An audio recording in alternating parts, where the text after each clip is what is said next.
Alrighty, so this is the 17th video under the Maybe series, and it's the 10th under enterprise value and inequity value. So let's look at a particular question that does come up, and that is how enterprise value and equity value change after an M&A deal, right? So let's say that there is an acquiring company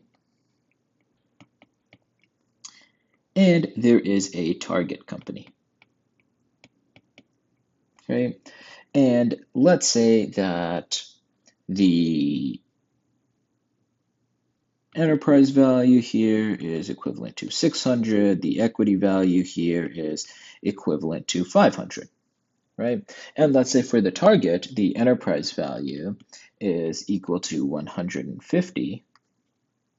And let's say that the equity value is 100, right? So let's say that it is a 100% stock deal. A 100% stock deal.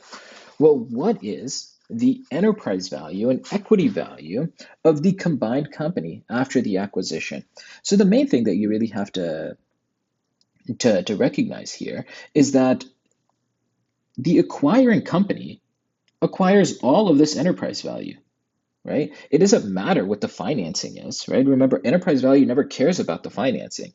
So the combined enterprise value is simply going to be the 600, the acquiring enterprise value, plus the enterprise value of the target, right? So it's going to be 150.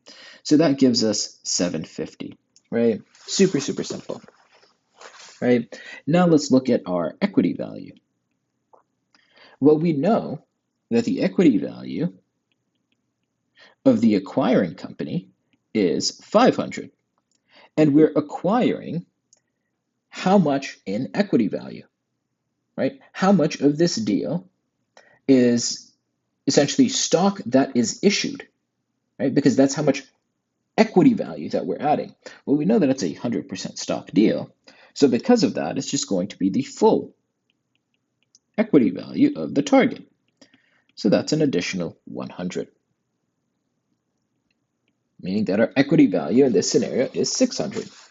Now let's see if we change this up. So I'll write it again. So we have an acquiring company. Its enterprise value is 600. Its equity value is 500. And we have a target that has the same enterprise value as mentioned before and the same equity value as mentioned before. But this time it is, let's say, 50. Oops, that's a bad 5. It is 50% stock. And the rest is either cash or debt, right? It doesn't really matter. Let's say 50% debt, right? So how does this deal change in this scenario? Well, we still know that at the end of the day, we're still acquiring this $150 worth of enterprise value, right? And enterprise value does not care about the financing.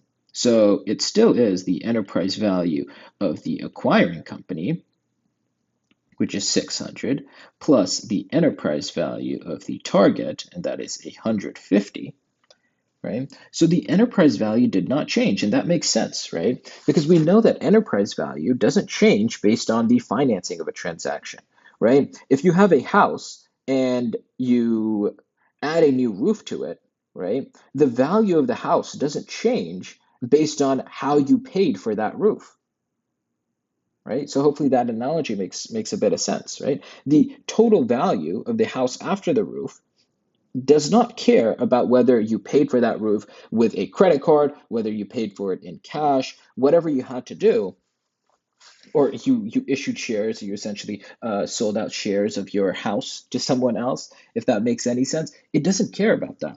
At the end of the day, the enterprise value is just going to be the addition of the two. Now, equity value is going to be different, right?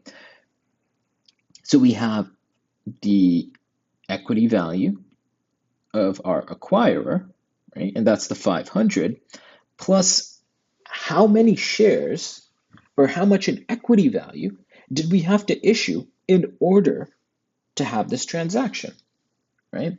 Well, it's going to be the percentage times the equity value, the percentage of the deal that was financed by stock times the equity value. So we're going to have 50% times 100, which is the equity value of the target company. And that is equivalent to, let's just write this out, 500 plus 50, right? So that gives us 550, right? So we can see that the equity value does change depending on the financing, right? And the enterprise value does not change depending on the financing. And that's kind of consistent with what we've talked about in terms of enterprise value doesn't care about the capital structure, but equity value does care about the capital structure, right? So yeah, that's kind of the main thing to kind of keep in mind whenever you're calculating out what enterprise value and equity value looks like after an M&A transaction. And it's a relatively simple concept, but I just wanted to touch on it as well because it is a question that you could potentially get. So I hope that's been helpful, and we'll hop into the next one.